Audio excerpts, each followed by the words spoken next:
Assalamualaikum warahmatullahi wabarakatuh. Hari ini kita masih membahas mengenai lanjutan daripada model sistem yang diterapkan pada fungsi-fungsi manajemen. Kemarin kita sudah membahas model sistem informasi akuntansi di mana pengelolaan data keuangan sampai menjadi laporan keuangan. Kemudian sistem informasi keuangan, ya, di mana untuk pengambilan keputusan yang bersifat keuangan, ya. Dan yang selanjutnya adalah yang kemarin itu adalah sistem informasi pemasaran, yaitu ditujukan untuk pengambilan keputusan yang bersifat pemasaran, yang hubungannya dengan pemasaran. Oke. Hari ini kita akan membahas yaitu sistem informasi personalia, ya. Sistem informasi personalia, istilah lain personalia itu yaitu manajemen sumber daya manusia atau human resource and development, ya, atau bagian kepegawaian. Apa yang dikelola? Yang dikelola itu adalah manusia yang bekerja dalam sebuah perusahaan, yaitu bisa pegawai, karyawan, buruh, dan sebagainya. Nah, itu adalah yang dikelola adalah para pekerja yang terlibat di dalam perusahaan tersebut. Maka di sini gambar model sistemnya, jadi saya ulangi lagi untuk mengingatkan saja. Jadi kalau Anda membaca sebuah model sistem, model sistem itu sebenarnya kerangka besar, ya, bukan flow map atau flow of document, tetapi ini kerangka besar, ya, di mana cara membacanya proses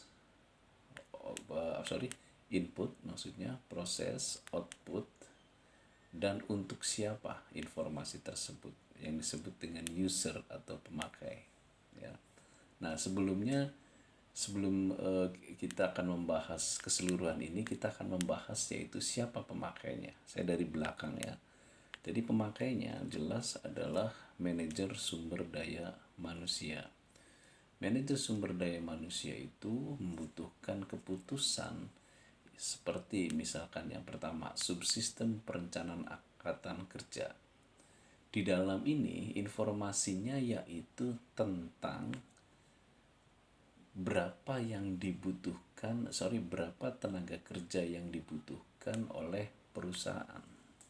Baik yang bersifat kuantitatif, jumlahnya berapa yang dibutuhkan, misalkan bagian pemasaran jumlahnya berapa, bagian produksi jumlahnya berapa, bagian keuangan jumlahnya berapa, administrasi jumlahnya berapa, ya. Ini namanya subsistem perencanaan angkatan kerja. Nah, seorang manajer personalia dia harus tahu informasi mengenai kebutuhan jumlah tenaga kerja yang dibutuhkan, sehingga nanti dia ketika mengadakan rekrutmen dan seleksi, perusahaan akan tahu jumlah kebutuhan yang dibutuhkannya berapa, sehingga nanti yang harus diseleksi itu berapa dan persyaratannya apa saja supaya orang itu bisa diterima di dalam perusahaan tersebut, baik pada level terbawah operator, level middle management, atau top management. Nah, selanjutnya yang dibutuhkan, informasi yang dibutuhkan seorang manajer sumber daya manusia adalah subsistem manajemen angkatan kerja. Manajemen angkatan kerja itu yaitu mengelola mengenai pengembangan SDM-nya. Ya, pengembangan SDM dulu pernah kita dapat mata kuliah MSDM, ya, manajemen sumber daya manusia. Pengembangan itu secara garis besar ada pendidikan dan pelatihan. Nah, di sini juga perlu tahu, ya, bagaimana metode pendidikan dan pelatihannya untuk menghasilkan tenaga kerja yang dibutuhkan kualitasnya oleh perusahaan. Kemudian juga MSDM perlu informasi mengenai kompensasi. Apa itu kompensasi? Kompensasi itu adalah balas jasa untuk pekerja. Dulu waktu pelajaran MSDM ada kan, ya, subbab mengenai kompensasi, yaitu mengenai gaji. Mungkin Anda bisa bedakan antara gaji, kemudian upah, kemudian insentif, kemudian tunjangan, dan sebagainya. Mahasiswa tugas akhir banyak yang mengambil mengenai sistem informasi kompensasi, ya, pembayaran gaji, upah, insentif, tunjangan, dan sebagainya, ya. Sering ini saya perhatikan di judul-judul tugas akhir pada semester 6 atau seminar banyak mengambil mengenai sistem informasi kompensasi. Selanjutnya adalah subsistem benefit. Subsistem benefit itu adalah kemanfaatan perusahaan bagi perusahaan, ya.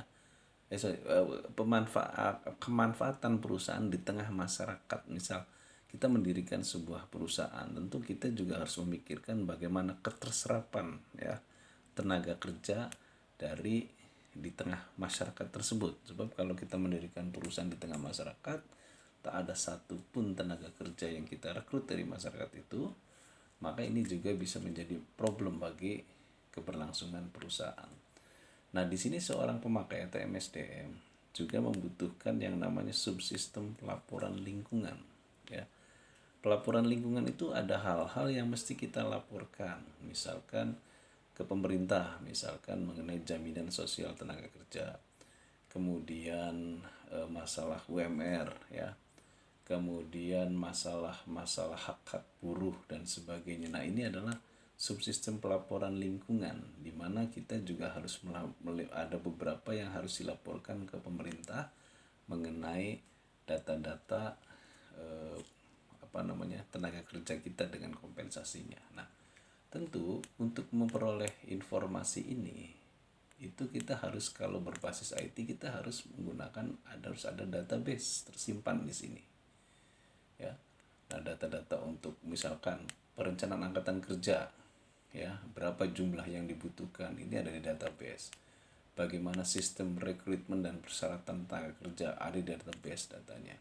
Subsistem manajemen angkatan kerja, ya, bagaimana pendidikan dan pelatihan, ada di database. Nah, tentu database ini ada asal usulnya, ya, bisa menjadi data yang berbicara itu karena kita memasukkan inputnya apa saja. Yang pertama, subsistem itu ada 3, ya. Yang pertama adalah subsistem akuntansi, ya, ini subsistem akuntansi, ya, di sini. Nah, subsistem akuntansi ini dia memberikan ke database, ya, ini memberikan ke database data-data mengenai laporan keuangan. Oke, bagaimana hubungan sistem informasi akuntansi dengan angkatan kerja? Nah, sistem informasi akuntansi dengan angkatan kerja, misalkan dia yang hubungannya dengan biaya.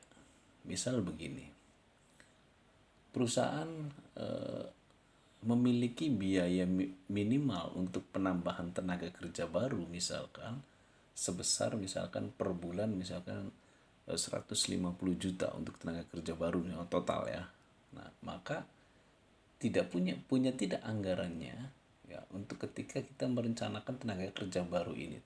Tentu kita ketika membicarakan masalah anggaran tenaga kerja, adanya pada laporan keuangan yang ada di sini, dan itu beroleh di sistem informasi akuntansi.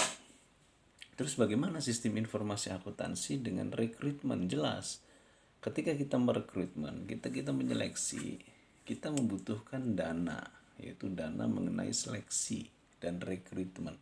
Berapa anggarannya? Kita lihat di database. Nah, database itu asalnya dari sistem informasi akuntansi, ya. Sama halnya misalkan kita ingin bagaimana mengadakan pendidikan dan pelatihan, itu kan memerlukan biaya lagi. Berapa anggaran untuk pendidikan dan pelatihan? Tentu kita harus lihat database, berapa anggarannya. Database ini asalnya dari sistem informasi akuntansi. Kalau yang biaya-biaya itu biasanya ada laporan di rugi laba, ya, kalau dalam akuntansi. Kemudian ini, berapa sih sistem kompensasi, ya, yang diberikan?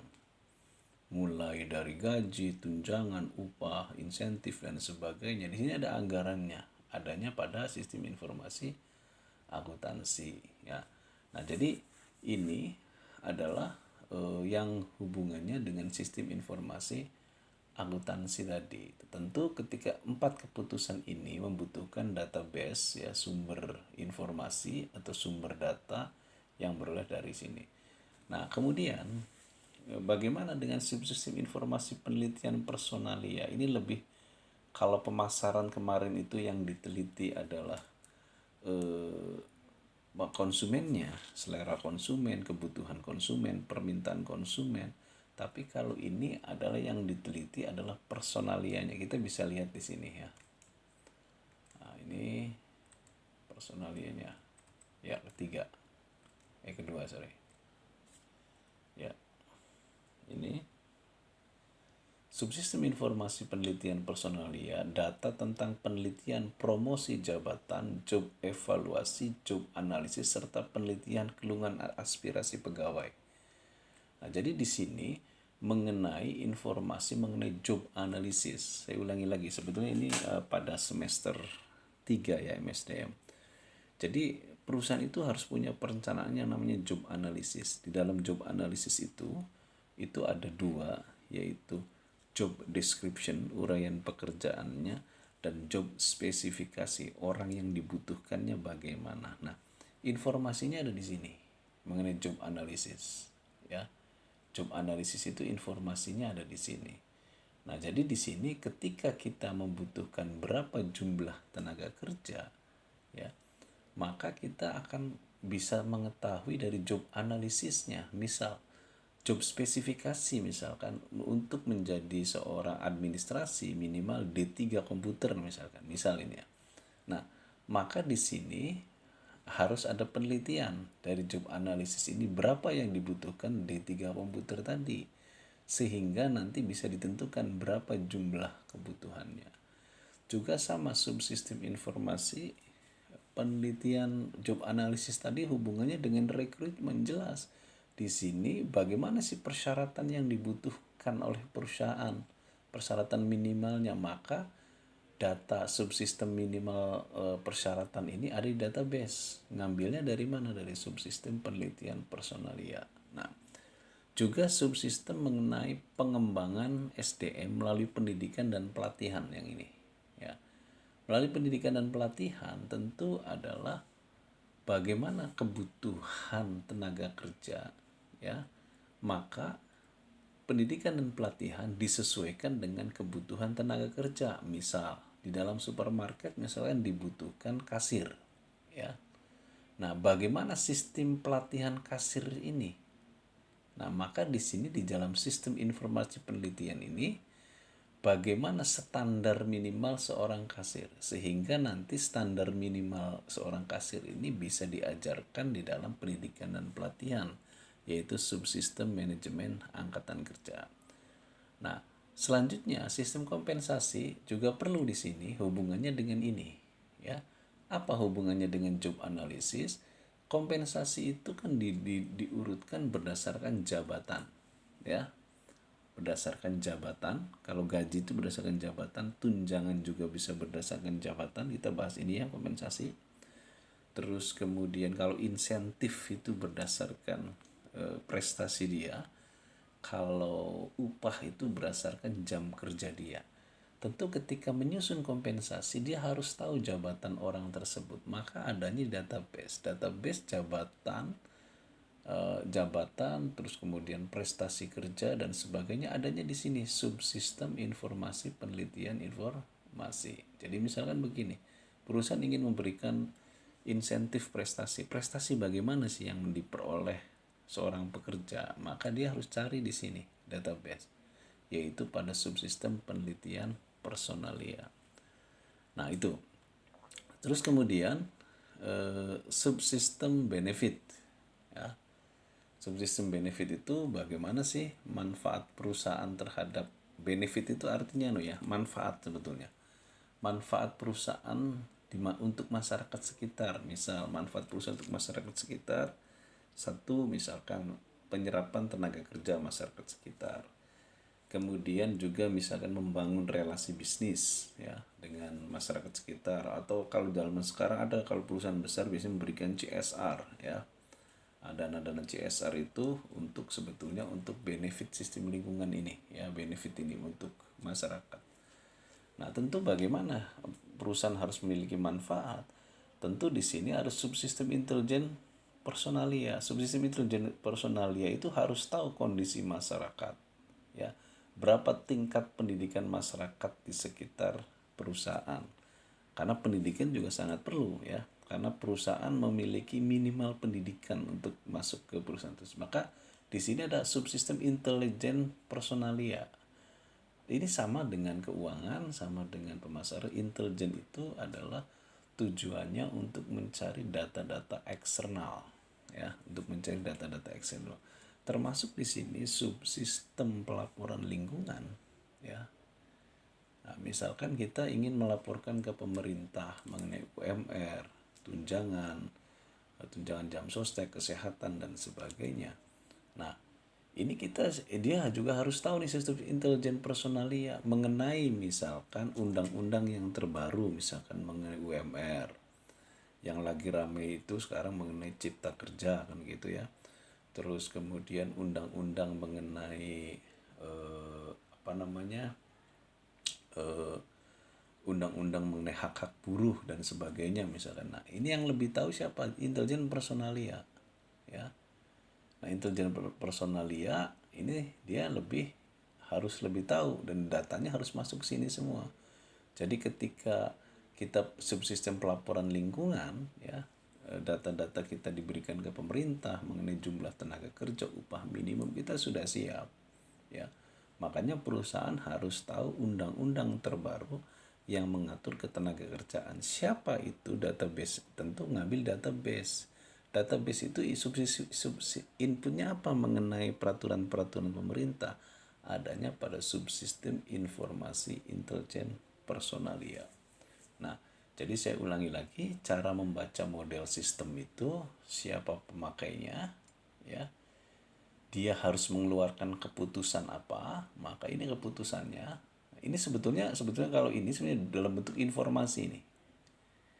Informasi, subsistem angkatan kerja mungkin mengenai jumlah kebutuhan tenaga kerja, subsistem rekrutmen mengenai metode rekrutmen dan seleksi, subsistem manajemen mengenai pendidikan dan pelatihan, subsistem kompensasi mengenai berapa jumlah gaji, upah, kemudian insentif yang harus dibayar, subsistem benefit bagaimana pengaruh perusahaan itu terhadap masyarakat, subsistem pelaporan yaitu bagaimana kita memberikan pelaporan kepada pihak pemerintah. Nah, tentu ini ketika informasi-informasi ini tentu harus diperoleh melalui database. Nah, database ini sumbernya dari input ini, ada inputannya mengenai sistem of informasi akuntansi mengenai laporan keuangan. Ini inputannya mengenai data-data penelitian personalia. Salah satunya misalkan penelitian job analisis, penelitian penilaian kinerja karyawan, ya, dan sebagainya. Terus ini adalah subsistem informasi intelijen untuk mengetahui data-data yang berasal dari luar perusahaan seperti data-data peraturan pemerintah mengenai ketenaga kerjaan.